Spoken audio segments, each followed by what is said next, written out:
आणि महिलांना मी सांगतो की नगराध्यक्ष आणि प्रत्येक वॉर्डामध्ये जे महिला उमेदवार उभारले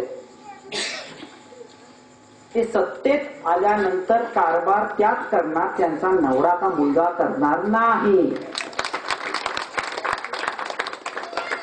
काल माझे पदयात्रा चालू होतं.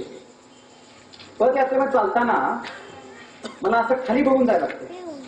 लोक म्हणतात पुढे बघा लोक आहेत, तुमच्या पीव्ही ब्लॉक मध्ये कधी खड्डा येईल आणि कधी खड्ड्यात पडू झालं वाटतं. तुमच्या वॉर्डात ना आमिषाला ना व्यसनाला, आमचं मत उज्ज्वल भविष्याला. बरोबर. हे मी का बोलतोय? मी राम मंदिर पासून बोलतोय. हे मी डॉल्बी मुक्ती वेळी बोलतोय. तो जो माणूस आदल्या दिवशी व्यसन घेतो, पहिलं जाऊन घरच्या महिलाचा अपमान करतो. ही संस्कृती बरोबर आहे का?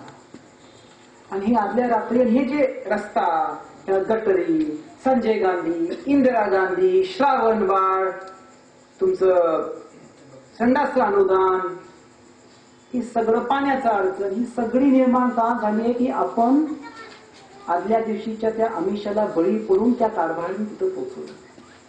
हे आत्मचिंतन आपण केलं पाहिजे का नाही? आता जरा मा दुर्गाचं रूप घ्या 26 तारखेला. नाही खरंच म्हणतोय, 26 तारखेच्या रात्री मा दुर्गाचं रूप घ्या. ही मुलं जी रेकॉर्डिंग करतायत त्याला व्हायरल करा. आदल्या दिवशी तुमच्याकडे व्यसन, पैसे, दारू आणणार. नरेंद्र मोदी साहेबांनी जे 500 आणि 1000चं निर्णय घेतला त्या अडचण प्रचंड झाली आहे, पण तो सगळा स्टॉक बाहेर काढणार होता. स्टॉकचं करायचं काय? नाही काढला तर रद्दीच होणार. तो सगळा बाहेर येणार आणि प्रचंड आमिष बाहेर पडणार. महिलांना मा दुर्गाचं रूप घेतलं पाहिजे. ह्या चुकीच्या प्रवृत्तीला आपण गृहप्रवेश दिलाय का नाही? आता ही वेळ आलेली आहे की मा दुर्गाचं रूप घेऊन या प्रवृत्तीला, आमिषाला आणि व्यसनाला हद्द पार करायची जबाबदारी आज महिलांवरही सोपवतो. प्रत्येक युवकाला म्हणतो,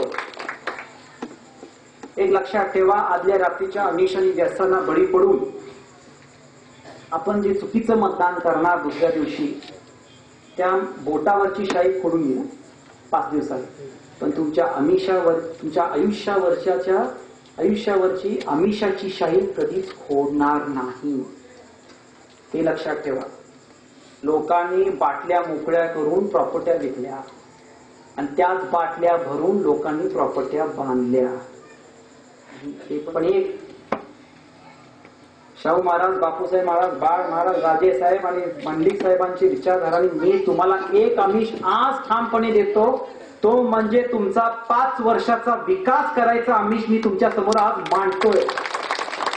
एवढ्या वर्ष आदल्या रात्रीचा आमिष स्वीकारलं का नाही? स्वीकारलं का नाही? जरा यावेळी 5 वर्षाच्या विकासाच्या आमिषाला स्वीकारून तरी बघा काय मिळतंय.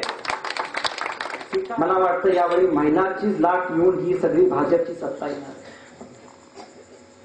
शासनाचा पाठिंबा आहे. जी निधी लागेल मी आणायची जबाबदारी घेतो. स्वच्छ कारभार मी काही एकाच दिवशी हे करणार नाही, थोडा काळ लागेल मला.